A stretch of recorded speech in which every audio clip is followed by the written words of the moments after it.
at welcome sa Wikaharian Online World. Kasama syempre si Ate Michelle. Yung tunog na matututuhan natin ngayong araw ay kapareho ng maririnig natin sa unahan ng mga salitang, pakinggan ng maigi, nanay, niyog, at nara.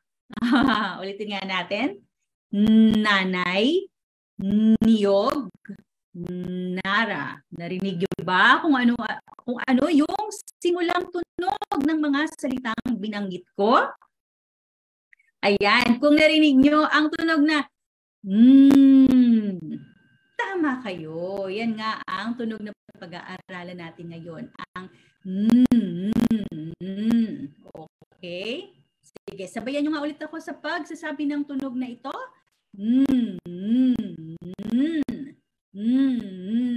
Nanay, niyog, at nara. Ayan. Meron pa kayong alam na ibang mga salita na nagsisimula sa tunog na Meron ba? Sige, sulat niyo yan sa ating comment section ha. Magandang araw sa iyo, Emmanuel Montifar ng Grade 1 Mangga. Ayan. Meron pa ba kayong ibang alam na salita nagsimula sa tunog na Anong tawag natin doon sa kung saan tayo nagsusulat ng mga notes natin? Ayan. Sa Filipino, tawag natin doon kwaderno. Anong tawag natin doon sa Ingles? Sinong nakakaalam? Notebook. Ayun. Diba? Nagsimula rin yun sa Okay? Tama. Tama, Teacher K. Notebook nga yun. Nayon. Tama rin yun. Okay? O sige, isip pa kayo ha. Isulat nyo sa ating comment section. Mamaya babalikan natin. Okay? Pero ngayon, ituturo ko naman kung paano natin isinusulat ang titik na nagbibigay ng tunog na Ang titik na ito ay ang titik N. Yan. Paano ba natin sinusulat ang titik N? O sabi ni R. Christian, ninyo. Tama. Nagsimula nga yun sa tunog na Sige, ganito natin isinusulat ang malaking titik N. Ha? Magsisimula tayo sa itaas na linya. Gagawa tayo ng mahabang linya pababa. Ayan. Okay, isang tuwid na linya pababa. Pagkatapos, gagawa naman tayo ng tuwid na linya palihis. Papunta dito sa kanan. Ayan. At pagkatapos, gagawa ulit tayo ng linya na tuwid at paakyat naman natin itong gagawin. Yan. Okay? Yan ang malaking titik.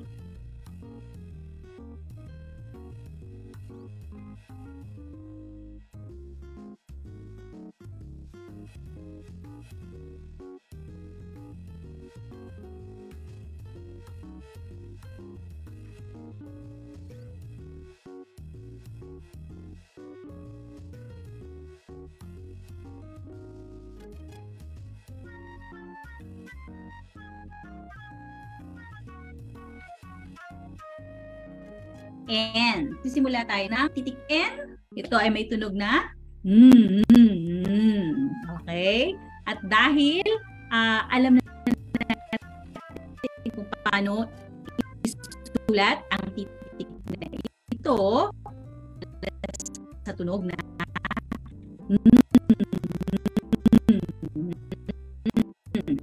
natin kung paano pakikinggan ang tunog na sa salita dahil maaring ito ay nasa una salita. Kaya naman, tignan ninyo ang mga larawan na ipapakita ko ha at pakinggan ninyo kung saan naririnig ang tunog na sa pangalan ng bawat larawan. Handa na ba kayo? Ayan, kapag may naririnig kayong sa salita, pindutin ninyo ang heart icon. Kapag wala naman kayong narinig na sa salita, pindutin nyo ang like icon. Okay ba yan? Sige, simulan na natin. Ang unang larawan ay nilaga. Ayun, naku, ang sarap niya. Nilaga. Meron ba kayong naririnig na sa salitang nilaga? Kung meron, pindutin nyo naman ang mga heart icons na nakikita ninyo sa inyong screen. At kung wala, pindutin nyo naman ang thumbs up. Okay? Ang like icon. Okay. Meron ba kayong naririnig na sa nilaga? Magandang araw sa iyo, Jen Carl Emmanuel Hadrake. Yan, ang grade 1 mangga. Okay, meron ba? Tignan nga natin. So, heart kung mayroon, like kung wala. At kung pinindot ninyo ay heart, mayroong tama kayo. Ayan, meron ng tunog na sa nilaga. Yan. Nilaga. Ayan. Very good, classmates. At naririnig natin syempre yung sa unahan ng salitang nilaga. Okay, o ngayon naman, tignan natin ang pangalawang larawan. O ano namang pagkaing Pilipino ito, lutuing Pilipino. Ito naman ay tinatawag nating adobo. Yan, adobo. May naririnig ba kayong sa adobo? Kung meron, pindutin ang heart icon. Kung wala, pindutin ang like icon. Meron bang sa adobo? Pakinggan yung mabuti. Adobo. Meron bang doon? Oo nga, ang sarap ng adobo, hindi ba? Sigurado akong lahat tayo ay pamilyar dito, no? At nakakain na ng adobo. Kung ang sagot nyo ay like, ibig sabihin walang tama kayo. Diba? Wala tayong naririnig na sa adobo. Diba? Walang walang titik N. Okay? Very good. O ngayon naman, tignan natin ang pangatlong larawan. Ano naman kaya ang pagkain Pilipino ito? Ayan, mahuhulaan niyo ba kung anong pagkain Pilipino ito? Ito ay maasim. Ginagamitan ito ng sampalok madalas. Ito naman ay sinigang. Sinigang. Ayan. Mayroon pa kayong naririnig na sa sinigang? Kung mayroon, pindutin ang heart icon. At kung wala, pindutin ang like icon. Sinigang. Sinigang. Yan. Tandaan ninyo ha, na yung tunog na hinahanap natin maaring nasa unahan, nasa gitna, o kaya nasa hulihan ng salita. Okay? Pakinggang mabuti. Sinigang. Naririnig nyo ba ang tunog na sa sinigang? Kung ang sagot nyo ay heart icon, ibig sabihin oo, naririnig ninyo. Tama kayo. Meron ngang tunog na sa sinigang. Nasa gitnang bahagi siya ng salita. Sinigang. Okay, naririnig nyo ba yun? Nasa gitnang bahagi ang tunog na Okay, very good classmates. Mahusay at natukoy natin kung anong mga salita ang gumagamit ng tunog na Ayan. At dahil dyan, basahin na natin ang ating panibagong kwento para sa araw na ito. Okay? Handa na ba kayo? Pero bago yan, syempre, awitin muna natin ang ating oras ng kwentuhan song. Narito na.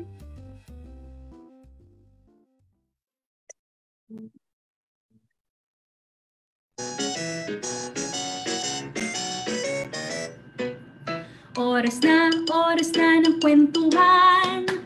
Oras na ng kwentuhan. Oras na, buksan ang mata't tenga. Oras na ng kwentuhan. Oras na ng kwentuhan. Oras na ng kwentuhan. Oras na, buksan ang mata't tenga. Oras na ng kwentuhan. Ayan, okay. Sino ba sa inyo ang may mga kapitbahay? Ayan, may mga kapitbahay ba kayo? Sigurado akong mayroon tayong kapitbahay lahat. Ayan. Ito bang kapitbahay nyo? Malapit ba kayo sa kanila? Close ba kayo? Sa ating kwento kasi, meron tayong makikilala na magkapitbahay. Alamin natin kung sino sila at alamin din natin kung magiging malapit ba sila sa isa't isa. Ang kwento natin sa araw na ito ay may pamagat na si Nobby at si Noni. Ito ay isinulat ni Kay Samonte. Simulan na natin. Sa isang nayon, nakatira ang batang si Nobby. Malayo sa syudad ang lugar nila. Madalas puro mga halaman at puno ang makikita rito. Malapit sa bahay nila, makikita ang puno ng nara. Ano nga ang tawag natin sa puno? Puno ng nara. Okay? Tumutulong siya sa gawaing bahay at pati na rin sa gawaing bukid. May taniman kasi ng niyog ang tatay ni Nobby. Mabait na bata si Nobby, ngunit malungkot siya. Malayo kasi ang bahay ng mga kaibigan niya at madalas mag-isa lang siya. Isang araw, habang nasa taniman, may nakita si Nobby.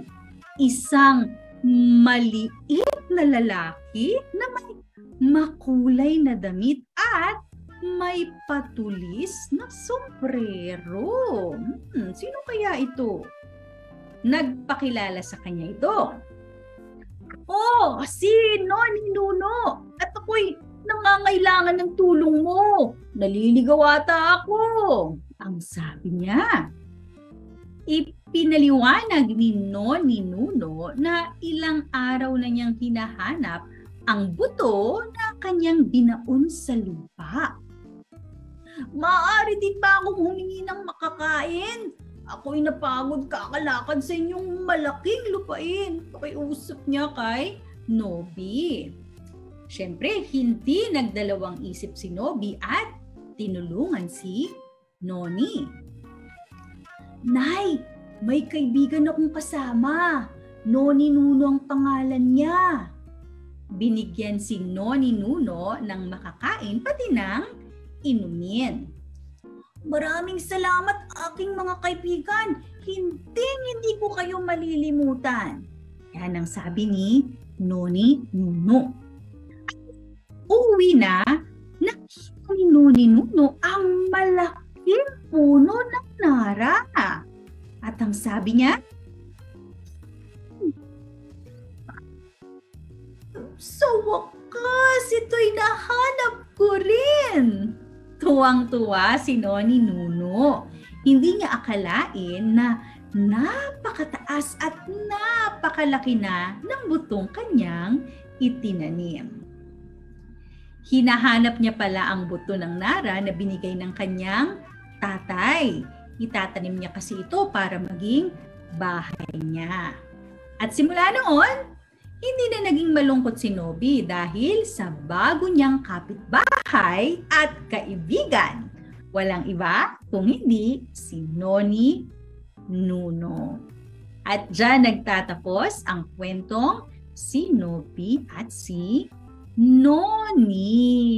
Okay, nakinig ba kayo ng mabuti sa ating kwento, mga classmates? And sigurado akong napakinggan nyo ang mga detalye sa kwentong ito, hindi ba? O sige nga, may mga itatanong ako sa inyo ha, at subukan nyo sagutin ito. Ano ang pangalan ng matulunging bata sa kwento? Anong pangalan ng bata sa ating kwento? Magandang hapon, Steffi Saranilio. Yan, anong pangalan niya? Siya si? Ayan, siya si Nobby. Okay? Okay, ano ang tanim na makikita sa lupain ni Nobby, sa lupain ng pamilya ni Nobby? Ano ang mga tanim nila? Nagtatanim ba sila ng saging? Ano ba yung tinatanim nila sa kanilang lupain? Tama! May tanim silang mga niyog. Okay? At sino ang nakakita or sino ang nakita ni Nobby sa kanilang taniman? Di ba minsan, habang nandun siya sa taniman, meron siyang nakilala. At sino nga daw ito? Anong pangalan ng kanyang nakilala? Naalala niyo ba kung sino yon? Yung maliit na lalaki. Ayun, siya si Noni Nuno. At may hinahanap si Noni Nuno doon sa kanilang taniman. Ano nga daw iyon? Ano daw yung hinahanap ni Noni Nuno sa taniman ni Nobby? Uy, tama. Meron din ngang nara dun sa taniman ni Nobby, no? Maliban sa niyog, merong isang napakalaking puno ng nara nga doon. Tama ka, Irene Lumayor Lat at R. Christian Roda. O ano nga yung hinahanap ni Noni Nuno? Iyon, hinahanap niya yung buto na binigay sa kanya ng tatay niya. At saan nakita ni Noni Nuno ang buto? Saan niya ito nakita? Tama. Nakita niya ito malapit sa bahay ni Nobby. At ano nga ang nangyari dun sa maliit na buto na kanyang ibinaon sa lupa? Nung makita niya ba ito, buto pa rin ito? Hindi na, hindi ba? Ito ay naging isang malaki at mataas na puno ng nara kung saan doon na siya titira. At dahil doon, naging magkapit-bahay na sila ni Nobby. Tamang-tama, hindi ba? Kasi si Nobby ay naghahanap ng makakalaro dahil malayo yung bahay ng kanyang mga kaibigan. Okay? So sa huli, naging magkapit-bahay na si Nobby at si Noni Nuno. Ayan, magaling classmates, nasagutin niyo ang ating mga tanong. Pero narinig niyo ba ang ilan sa mga ginamit na salita ito na yun, Noni at Nuno? Anong napansin niyo? Lahat sila ay nagsisimula sa tunog na Ayan, lahat sila nagsisimula sa titik N na may tunog na Okay, at dahil isa sa nakita natin sa kwento si Noni Nuno, gagawa tayo ng art activity para lagi natin siyang maaalala. Ayan. Sige, ang ating art activity sa araw na ito ay tatawagin natin Wikaharian Hat. Ayan, parang ganito yung itsura ng sombrero, no, na meron si Noni Nuno. Kaya gagawa tayo nito na pwede rin nating isuot, no, pagkatapos nating gawin. Okay, nakikita nyo ba? Ayan, sige, tatanggalin ko muna para may pakita ko sa inyo kung paano ito gawin. Okay? Madali lang ang mga kailangan nating gamit. Una, kailangan natin ng puting papel. Okay? So, kailangan natin ng puting papel. Yan. Kahit mayroong sulat sa likuran, okay lang yon. Kailangan din natin ng makukulay na papel, katulad nito. Kailangan natin ng pangkulay. Yan. Ako gagamit ako ng kulay. Luntian na mga pangkulay, no? Markers. So, kaya crayons. Gagamit din tayo ng pandikit. Pandikit. Yan. O glue. At syempre, gunting. Okay? Pero tatandaan, mag-iingat kapag tayo ay gumagamit ng gunting. Okay? Simulan natin ang ating wikaharian hat. Alright. Magsisimula tayo sa kulay puting papel. Kunin natin yung kulay puting papel. At ang gagawin lang natin ay hugupit tayo ng hugis cone. Okay? Yung itsura ng sombrero ni Noni Nuno ay, 'di ba? Parang cone siya, parang apa. Okay? At yun ang gugupitin natin. Okay? Ang ganito. Patusok, 'di ba? Yung kanyang sombrero.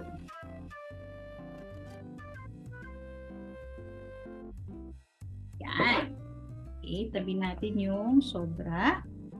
Pagkatapos, lagyan natin ng kulay. Kuha tayo ng pangkulay, kahit anong kulay na gusto ninyo. At lalagyan natin ng disenyo. Okay. Pwedeng, yan, mga linya-linya. Pwede rin kayong maglagay ng iba pang disenyo na gusto ninyo para sa inyong wikaharian hat. Okay.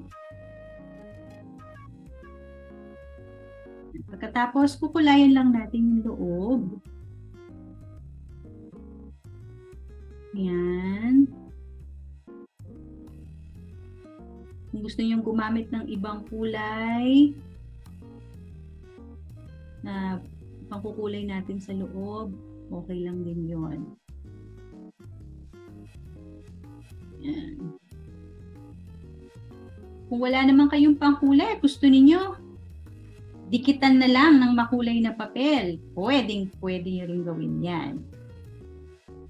Okay, kulayan natin loob.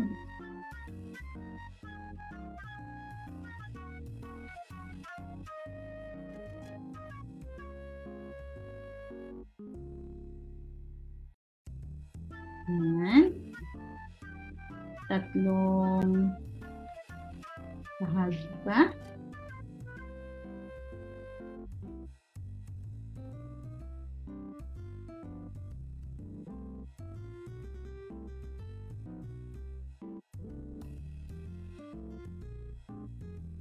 Yan. Konti na lang.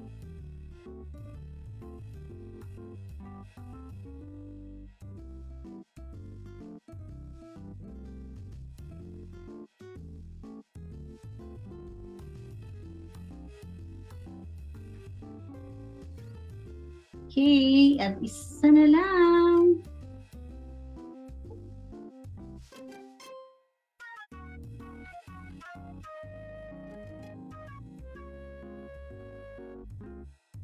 Ayan.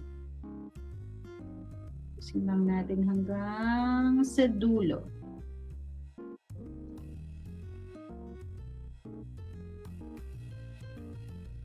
Ayan, may kulay na. Ngayon, gumupit din tayo ng bilog gamit yung sobrang puting papel kanina. Gupit lang tayo ng bilog.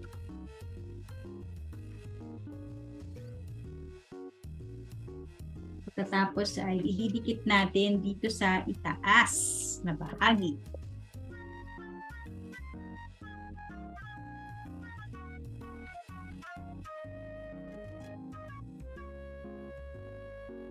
Ayan. Okay? Ngayon, itatabi na muna natin ito kasi gagawin na natin yung ibabang bahagi ng ating hat, may kaharian hat. Okay? Para sa susunod na bahagi, mukit lang tayo ng kapiraso ng ilang papel. Tapos, gugupitin natin ito ng yan, may patusok-tusok.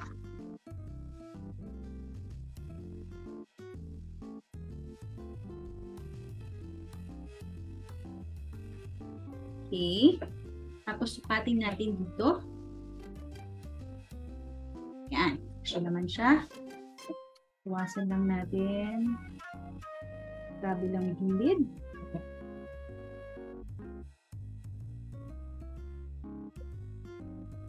Yan.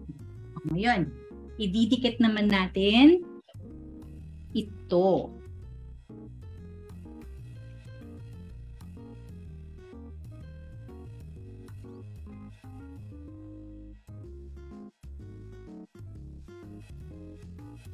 Yan. At syempre, para na sa ating panghuling bahagi no, ng ating hat, kuha tayo ng sa pangmakulay na papel at ipiin natin ng ganito.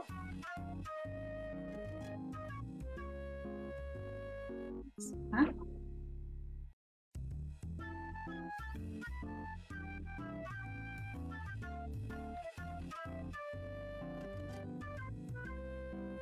Yan. Gugupitin natin itong dalawang bahagi at yan naman ang gagamitin natin para maisuot natin yung ating hat.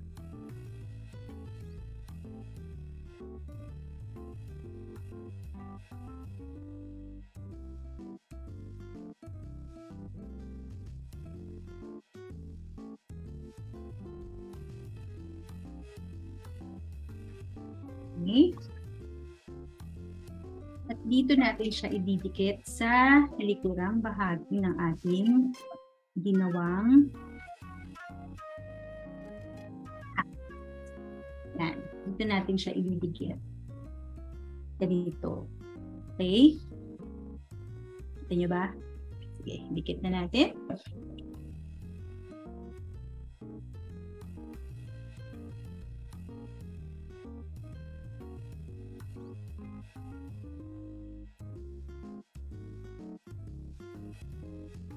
Yan.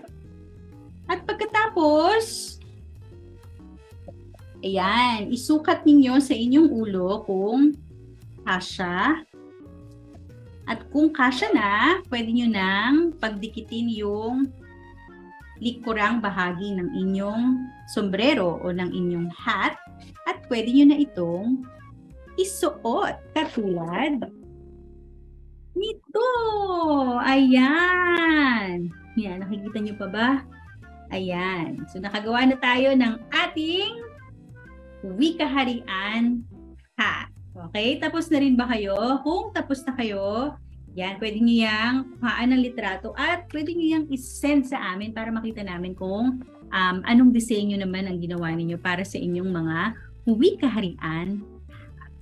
Okay? Tamang-tama dahil isang espesyal na art activity ang ginawa natin para sa isang espesyal na araw na naman ngayon kung saan marami na naman tayong natutuhang mga bagong bagay katulad na lamang ng tunog na at mga salitang gumagamit ng tunog na ito. Nakilala rin natin si Nobby at si Noni mula sa ating kwento at syempre kumuha tayo ng ating wikaharian. Ayan. Nako, classmates, maraming salamat ha sa pagsama sa amin sa araw na ito. Pero bago tayo tuluyang magpaalam, samahan niyo nga ako sa pag-awit ng ating wikaharian song. Narito na!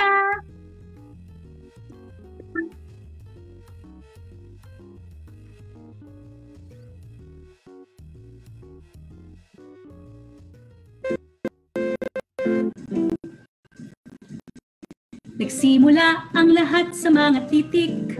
Kapag natikitan ay nagiging pantig. Pantig na nagsama, nagiging salita. Mga salita na bumubuo ng isang diwa. Pumasa, sumulat, bumuo ng salita. Pangungusap, talata, bahagi ng wika. Pag-aralan silang lahat, bawat isa. At ikaw ay matututo sa pagbasa.